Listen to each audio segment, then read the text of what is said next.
o Severino, presidente da Câmara, foi cassado naquela data. No caso, a corrupção, ele recebia, ou foi acusado de receber um cheque de R$10 mil por mês de um cantineiro da Câmara Federal.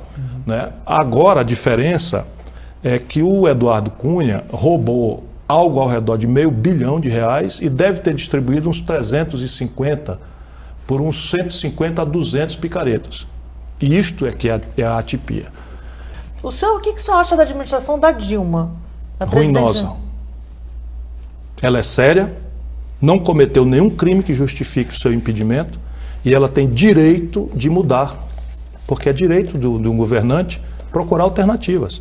Isso é a coisa. Mas o governo Dilma está administrando muito mal a economia, não está passando o sinal correto de decência no manejo da coisa pública, sendo ela uma pessoa absolutamente decente. Eu conheço a Dilma de longa data. Parte importante das contradições da Dilma é que ela quer moralizar tendo herdado uma coisa em que o Lula era absolutamente concessivo. A moral do Lula é frouxa, a dela não é. Mas o Lula dizia mais ou menos assim para o povo sem dizer: só eu vou ter que fazer aqui uns trambiques para poder aquietar os caras e tirar alguma coisa para vocês. E o povo percebia essa lógica. Ela faz o discurso moralista com um governo que é todo misturado, todo mestiço, cheio de pilantra. Inclusive vai ter o escândalo 2.0, porque ela está nomeando essa turma agora só para roubar. É só esperar um pouquinho, vai vir a nova rodada de escândalo 2.0. Aí ela não vai aguentar mais. Né? Assim, eu estou sabendo o que eu estou falando. Você acha que ela então não suporta? Eu não vejo como.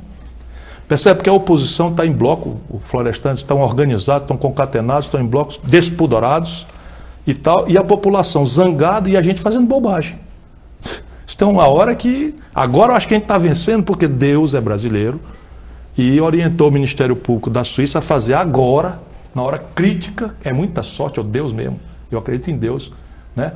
Anunciar que o picareta-mor da República, o presidente da Câmara que assina o pedido de impeachment, é formador de quadrilha, ladrão e o cacete a quatro. Quer dizer, isso muda toda a estratégia da oposição. Por enquanto. Mas ele é quadro, ele não pode acabar querendo levar junto, falar não vou cair pois sozinho? Ela devia fazer isso, a Dilma. Evidentemente ela devia fazer isso. Agora, nós temos 2 liminares do Supremo que já organizaram, sob o ponto de vista do rito legal, como é que as coisas podem ser.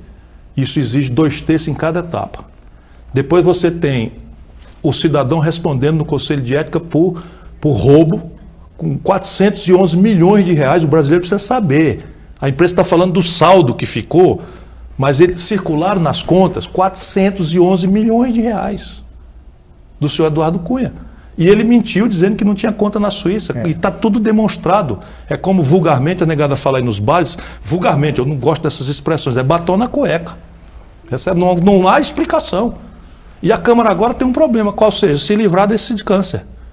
E qual é o medo? O medo é que ele pegou desses 400 milhões, uns 350 e rachou com a turma. Pois é, ele tem voto dentro do Congresso, sim, inclusive... Então, deixe que ele se vire com essa turma. O que nós tínhamos que fazer é o seguinte: ó, negada, chega. Eu contemporizei, negociei, conversei, transigi, nomeei, troquei ministro, falei não sei o que e tal. Agora está aí uma economia caindo os pedaços, a nossa moeda derretendo, o povo começando a ter medo de novo de perder o emprego, o salário já não dá mais conta de comprar o que comprava, e seca violenta no Nordeste, eu tenho uma infraestrutura para concluir, e tem, enfim, o São Francisco, a Transnordestina, o não sei o que e tal. Chega, agora eu quero a solução. Bota aí, assina esse negócio aí do impeachment que eu vou me defender. O que aconteceria no país no dia seguinte?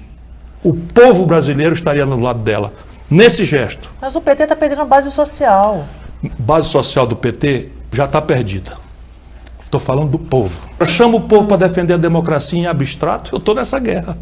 Agora, convenhamos, é muito folgado, né? Eu com saláriozão de executivo da CSN, morando num apartamento no Itaim Bibi, pegando meu táxi com ar-condicionado. Muito bom eu defender a democracia. Agora chama o povão que está perdendo emprego, o salário não dá conta de pagar, o posto de saúde não atende ele bem, e todo dia chega em casa, liga a televisão, roubaram isso, roubaram aquilo, roubaram isso, roubaram aquilo. O presidente dos deputados roubou não sei quanto dinheiro e continua mandando e desmandando e dando pito público. Então essa sua proposta não é arriscada?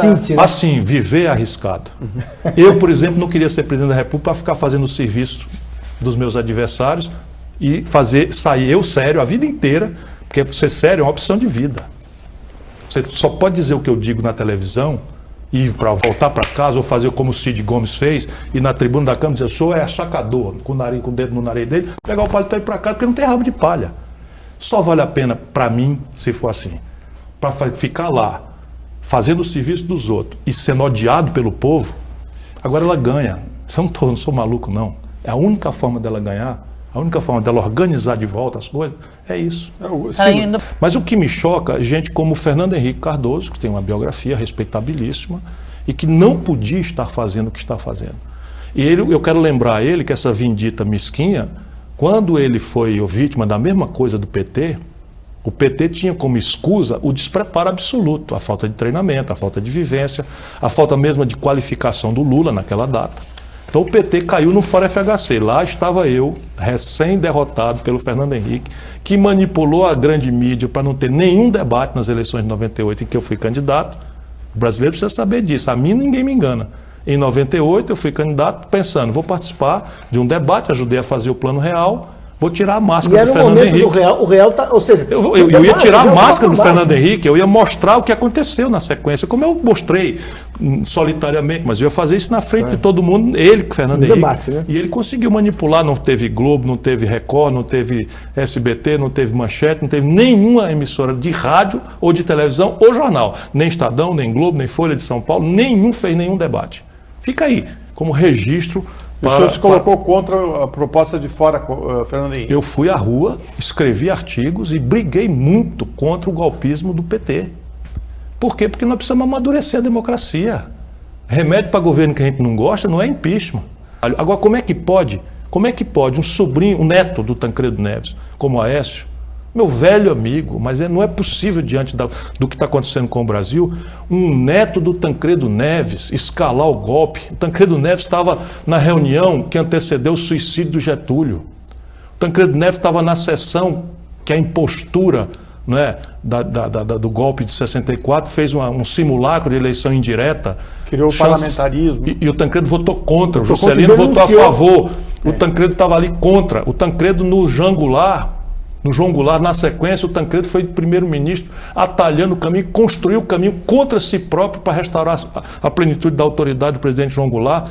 Esse homem que se arriscou, e eu acompanhei agora já como ator do processo, eu já era deputado estadual, ajudei na eleição do Tancredo. O Tancredo construiu o caminho para a democracia contra Ulisses Guimarães. Só para ter um exemplo claro, contra a direita e contra o que o Ulisses Guimarães, de forma um pouco superficial, percebia o quadro. E o Aécio jogar isso tudo na lata do lixo, porque está sentindo que é agora ou nunca, porque o Alckmin vem aí para tomar dele a possibilidade de ser candidato. Enfim, essas coisas no Brasil nós não podemos tolerar.